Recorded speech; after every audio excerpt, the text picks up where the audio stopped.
હિંમતનગરમાં આજે હુડાના વિરોધે ઉગ્ર સ્વરૂપ ધારણ કર્યું છે।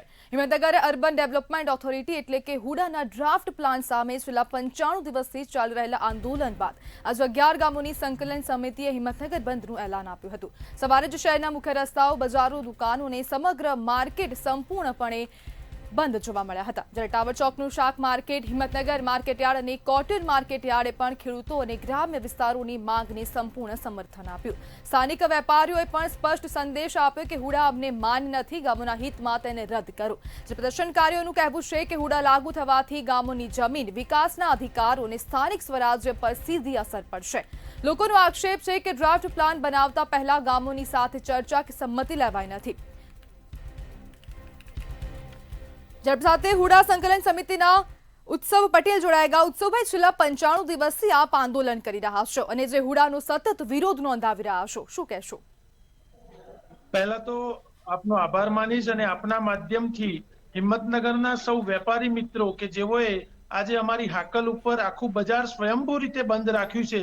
આજે હિંમતનગરમાં ઐતિહાસિક રીતે અભૂતપૂર્વ રીતના જે બંધ રહ્યો છે કે ન ભૂતો ન ભવિષ્યથી આજે પહેલી વાર હિંમતનગર આટલું સજ્જડ બંધ જોવા મળ્યું છે।